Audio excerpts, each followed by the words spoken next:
Welcome to Train the Trainer for the Stroke Education Toolkit targeting school-aged children. This program has audio that will require speakers or headphones. This program is divided into two main parts.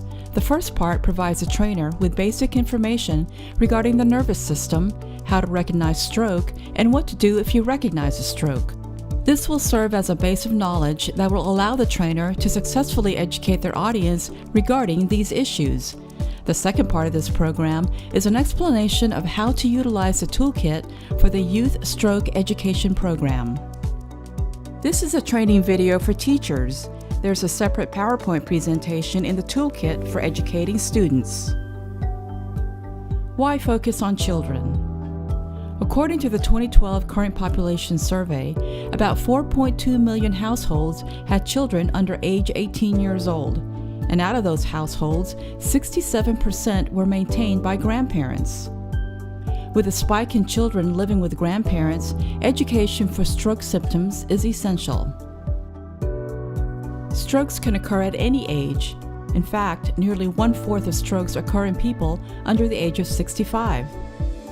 Finally, stroke recognition is poor and presents a barrier to acute stroke treatment. Next, we'll talk about the nervous system and blood supply, which will give you a foundation for stroke education. The nervous system can be divided into two main parts. The central nervous system, CNS, consists of the brain and spinal cord, and the peripheral nervous system, PNS, consists of the nerves and their communications with muscles and sensory receptors. The brain consists of the cortex or cerebrum, the cerebellum, and the brainstem. The brain is connected to the spinal cord through the brainstem, and the peripheral nerves connect the brainstem and spinal cord to the muscles and sensory receptors. The two systems interact and communicate as one continuous whole. Introduction to blood-brain supply. Your brain controls all the functions of your body, including movement, thinking, talking, breathing, and the beating of your heart. Your brain receives a constant supply of blood that is filled with oxygen and nutrients needed to keep your brain healthy. This blood is supplied by blood vessels called the carotid and vertebral arteries. These vessels are located in your neck and brain. Next, we'll discuss types of a stroke, how they differ, and why quick recognition is so important. A stroke is the rapid loss of brain function caused by some type of disturbance in the blood supply to the brain. As a result, the part of the brain that does not receive blood starts to die. An ischemic stroke occurs when blood vessels become blocked. This blockage can be caused by plaque buildup over time, atherosclerosis, or due to a blood clot that breaks loose and travels through the blood vessel and eventually becomes stuck in a smaller blood vessel. Once this blood vessel becomes blocked, any healthy brain tissue past that point does not receive the oxygen and nutrients it needs to live, therefore it will die. A transient ischemic attack, frequently referred to as a mini stroke, is caused by a temporary blockage of blood flow in the brain. TIAs and strokes have similar symptoms, such as paralysis, sudden weakness or numbness, vision dimming or loss of vision, slurred speech, and mental confusion. Unlike a stroke, the symptoms of a TIA can resolve within a few minutes or up to 24 hours, and there is no permanent brain tissue damage. Having a TIA is a risk factor for eventually having a stroke. A hemorrhagic stroke occurs when a blood vessel breaks, causing bleeding either within the brain, intracerebral hemorrhage, or around the brain, a subarachnoid hemorrhage. Intracerebral hemorrhage is often related to uncontrolled high blood pressure or hypertension, a blood clotting disorder, or an abnormality of a blood vessel that supplies the brain with oxygen and nutrients. A subarachnoid hemorrhage is most commonly caused by trauma or the rupture of an aneurysm, a weakening of a blood vessel wall. We've discussed the nervous system, how a stroke occurs, and why we should act fast. Now let's talk about the signs and symptoms to help recognize a stroke. Any sudden inability to function normally may be the result of a stroke. A sudden weakness or numbness, usually on one side of the body, face, arm, or leg. sudden slurred speech or inability to speak normally or comprehend what is being said, sudden loss of balance or inability to walk, sudden loss of vision or double vision. A helpful mnemonic to remember this is act fast. F stands for face. Does their face droop on one side? Do they have an uneven smile? A stands for arm. Is one arm weaker than the other? Does one arm feel numb? S stands for speech. Is their speech slurred? Are they having difficulty speaking or trouble understanding what is being said to them? T stands for time. Call 911 immediately. Don't drive yourself to the hospital or delay by calling your healthcare provider first. Look at the time.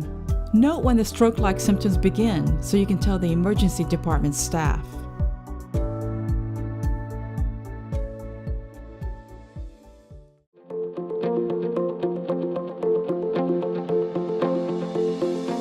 Every 45 seconds, someone in the US will have a stroke.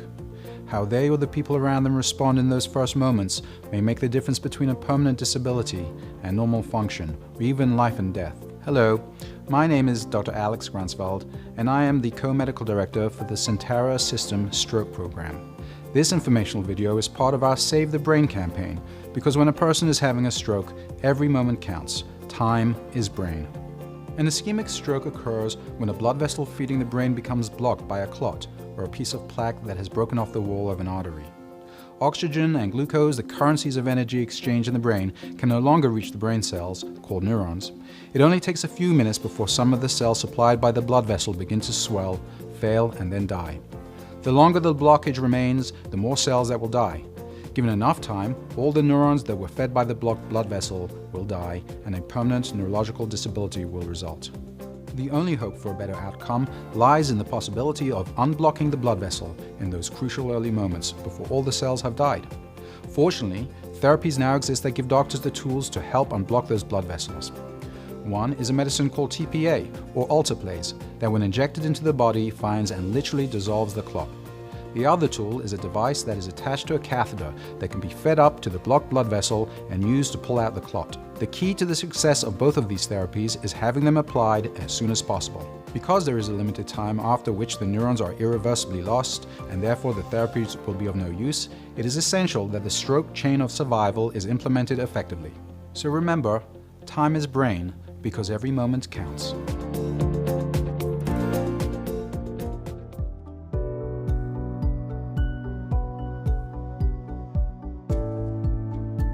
Now that we've reviewed some basic information about strokes, let's see what's in our toolkit. Lesson plan. The lesson involves pre-testing of knowledge about stroke, an interactive PowerPoint presentation about the nervous system and strokes, a cartoon video teaching how to recognize a stroke, skits designed to role-play various scenarios in which someone is having a stroke and measures taken, post-testing, and goodies handouts. What you will need. The setting. You'll need a gymnasium, cafeteria, or church. This depends on the number of participants. The preparation. You'll need either a laptop with speakers, a projector with a screen, or a white paper canvas taped to the wall, as well as extension cords. For props, you'll need paper plates, utensils, a large cooking spoon, a medium skillet or pot, 2 aprons, 2 curly gray hair wigs, preferably short hair, hats, chairs, 1 large table, a phone, and a board game. A copy for each participant of the pre- and post-test and pencils, a copy of the fast flyer, how the brain works and symptoms of a stroke for each participant. In the following slides, we'll review the PowerPoint that you'll present to the children. The actual PowerPoint presentation is located in your toolkit. We will start with the content to be presented to the children, beginning with the 3rd slide. It's important that these slides provide a backdrop to the conversation and that you engage the children in a discussion as opposed to talking to the slide. This is the introduction to the nervous system. Ask kids if they want to see a brain.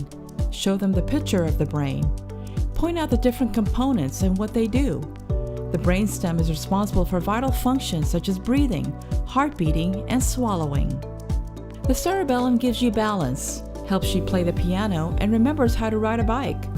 The cerebral cortex tells you who you are, what makes you happy or sad, allows you to experience your world, and allows you to be good at sports. If you wish, you can also discuss the other components of the nervous system. Give the students the handout titled How Your Brain Works for reference. What is a stroke? On the next 2 slides, you'll explain how the blood is nourished and why the blood vessels are important. Point out the blood vessels in the picture. The next slide introduces the concept of a stroke.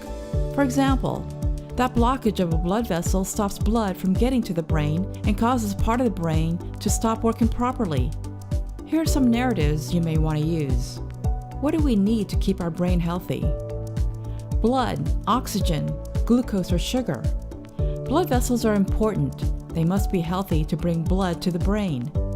If one of these blood vessels are blocked, then that part of the brain will not work properly. This is what happens when you have a stroke, usually caused by a blood clot or bleeding in the brain. Stroke prevention. On the next 2 slides, you'll discuss the importance of healthy living and how this helps to prevent a stroke. It's particularly important that this part is interactive. Ask the children if they know how to keep blood vessels healthy. Invite different children to offer one way. You'll be surprised by some of the colorful answers you might get. Keep it fun. What habits are good? Eating healthy, exercise, keeping hydrated, get plenty of sleep, low stress. What habits are bad? Don't smoke, do drugs, or drink too much alcohol. Stroke heroes. On this slide, you'll be able to play the Act Fast video. This cartoon demonstrates to the children in a fun way how to recognize a stroke and provides them with a mnemonic to help them remember.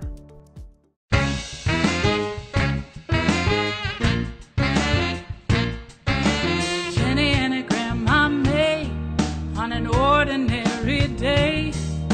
When there in the kitchen, Grandma started to sway. Grandma sounded strange when she spoke, and Jenny had to ask, what if my grandma's having a stroke? I think I better act fast. I think I better act fast. Does her face look a little bit uneven? Does one arm drift down? Is her speech coming out kind of strangely? Then it's time to call 911.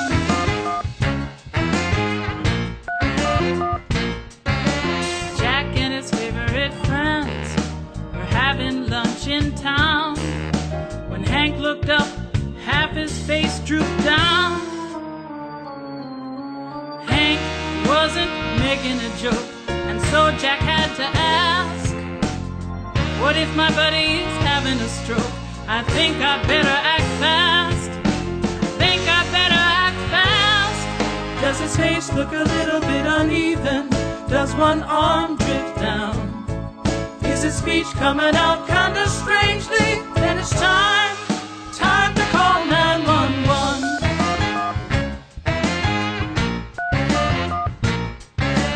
Helen and Bob were walking at their favorite time of day. Helen turned to Bob and said, my arm is not okay. Her arm was limp inside her coat, and so Bob had to ask, what if Helen is having a stroke? I think I better act fast. I think I better act fast. Does her face look a little bit uneven? Does one arm drift down? Is her speech coming out kind of strangely? Then it's time to call 911.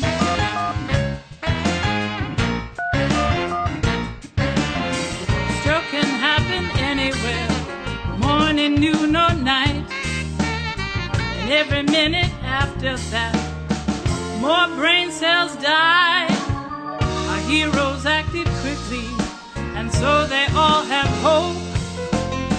Precious time and emergency care. You can beat a stroke.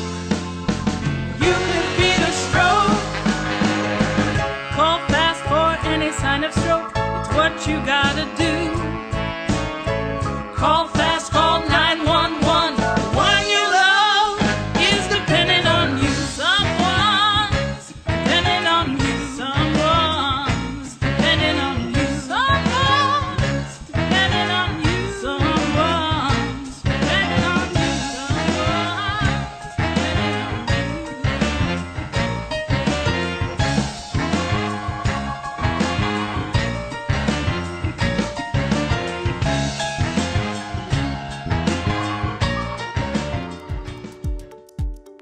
While displaying the slide, give the students the handout titled Symptoms of a Stroke for reference along with a fast flyer.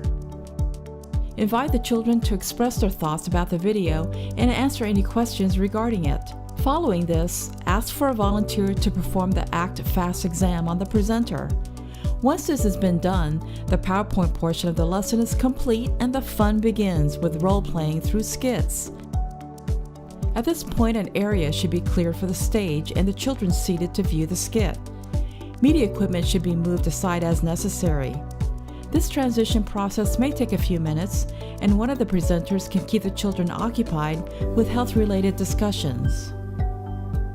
Skit number 1. In this skit, we're emphasizing that sometimes adults make the wrong decision, in this case, wishing to rest instead of seeking immediate attention. Play the video on the next slide to see this skit in action, but remember, you'll be performing the skit live and not playing the video for the children. I really like this game. This is really cool. I'm gonna win. I win all the time. I'm gonna win. You cheat. You always cheat.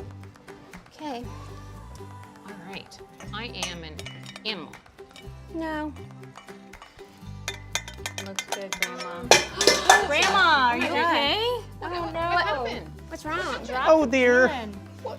Oh, there's food all over the floor. I'm not feeling Are quite you- myself. You want to go lay down, maybe? Oh no. That's not a good idea. No, we watched a program in What's that? school I today. think I'm What was going to that? No, yes. Grandma, wait. Sit down, Sit Grandma. down We were first. talking about stroke Fast. and a quick way. Fast. That's it. Fast. That's it. Fast. Grandma, Those what is four letters. Those fast? 4 letters. So Say- the F, I think, was for face. Smile. Okay. Her smile's fine. Okay. Her arm. Can you put your arms out straight, Grandma? Oh no. Can you put your other one up? Uh-oh. This is emergency. Oh my gosh. We need to call 911. Oh my gosh. Hello, I have an emergency. My grandma, I think, is having a stroke. She can't hold her arms out straight. She's not feeling well. What should I do? Okay, all right. You're gonna send an ambulance? All right, okay. Yes, I'll stay on the line. Skit number 2. In this skit, again we emphasize that sometimes adults make the wrong decision. In this case, delaying seeking treatment until after the game and continuing to drive, it is up to the children to be persistent under these circumstances and call 911. Play the video on the next slide to see this skit in action. It's a big game. Ah, no That way. sounds great. Give Can we me get pepperoni. an extra cheese? No, extra, no. Extra. I want the cheese. I want the cheese. What did you say? Did you say sausage? Dad, are you Did- okay? So for what? Pepperoni and sausage. What's wrong? Hey guys, I think man. he's having a stroke. Dad, Oh, Dad, listen, I think you're having a stroke. What are you talking about? No, Do you- listen, this is Do an you remember the emergency. class we were What are you talking about? You need to pull No, over, Dad. no, I'm okay. You're So so Dad, we need to pull over right I'm now. gonna call 911. Please, let's get, I'm gonna yeah. call 911. Dad, please pull over. Okay. Oh my okay. God. Okay. Yes, hi. I have an emergency. We're in the car and I'm really okay. my friend's dad is driving. I think I'm okay. I think he's having a stroke. His speech is funny. All of a sudden it was clear and then it just went, we couldn't understand it. Okay. Yeah, okay. All right. They're gonna send an ambulance. All right. We just need to wait. I don't really think I'm having a stroke. Can you see his face? Is it Yeah, it's crooked like this. lopsided? Yeah. We need to try to get you to the hospital as soon as. Hey, goodness. Skit number 3. In this skit, we're demonstrating a mistake that is often made. When someone is having a stroke, it's not uncommon for them or a loved one to call their doctor instead of 911. This delays the opportunity for emergency treatment. Also emphasized in this skit is not to give anything to eat or drink if a stroke is suspected, not even an aspirin. Play the video on the next slide to see this skit in action. Hi guys, how was y'all's day? Oh, good. I think I blew my math test. Really? I know. Oh, this is really good. Thank you. Did you make this? Yes, I did. Wow. Slaved all day in the crock pot. What's for dessert? Maybe something chocolate. Is it spicy, you said? What? Dad, what are you saying? Is it that spicy? It can't be that spicy. Oh, hold on. Let's not. I think something's wrong. Maybe you shouldn't be eating right now. Maybe we should just call the doctor's office. We learned about this in school. We learned. Oh, well, what did... Oh, wait a minute. He's talking funny. He's talking Didn't you guys funny. He's not learn making something about this in school? I think he's having a stroke, Mom. Oh, no. Well, what do we do? We should call 911 right away. Right away. Right away. We have to call. Don't you think? Can I give him something to drink? No. Oh, okay. Hello? Yes, ma'am. I think my dad is having a stroke. Yes, he's having slurred speech and he's not making sense. All right. Yes. Bye. No. Let's not eat that. Is your face? It's not really unequal. Can you lift your arms up for us? Lift your arms up. Well, that looks great. Say your name. It's not talking right. Yeah, he's not making sense. After the presentation, do a wrap-up. Go over Act Fast. Give students the appropriate post-test according to their grade level. Emphasize calling 911. Don't drive, don't eat or drink food when having symptoms. Review Act Fast. When it's time for the post-test, first and second graders are best tested informally through communal review of questions. Grade 3 and above can be provided the written test. Play the video to see a communal review in action, but remember, you'll be doing it yourself. Would it worsen if they had more than one symptom? Like if they had slurred speech and like their arms weren't straight up? Would it get worse faster? It not necessarily wouldn't get worse faster, but it might be compared to a small stroke versus a larger stroke in the brain. Maybe taking more part of the brain cells. So like, that little picture that we had there, it was just like a little tiny spot. You might get 1 or 2 little symptoms, but if it's a larger one, that's when you get more symptoms. Is there a symptom that's worse than others? No, they're all kind of equally the same in the emergent type of situation. Yeah, so all of them are bad. I know you guys say that kids can get strokes too, but Yes. Is there like a certain age that most people get strokes at? Yes, that's a wonderful question, actually. Yes, kids can get strokes, and usually around the year 70 is when we're seeing all the strokes. Women actually are outliving the men a little bit longer, so they might get them in their 80s versus 70s. A person's blood can't clot. Are they immune to blood clotting caused strokes? There's another type of stroke. Yes. There's 2 types. There's the type you think about as a blood clot where it goes up and blocks flow. And then if you had that problem that you're describing, sometimes you can have where a blood vessel ruptures. The same thing happens. Blood doesn't get to where it's supposed to be on the other end. So you can get a stroke from bleeding too. So you can have a clot form or you can have the bleeding type. So both of them are strokes.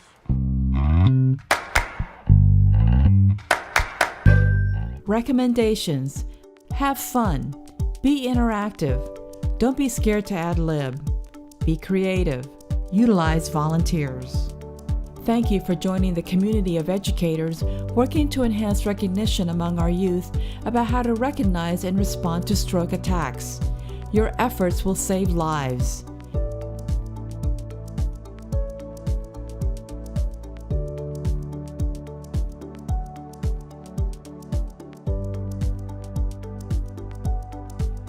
We welcome your suggestions on how we may improve this lesson plan or stroke education in general.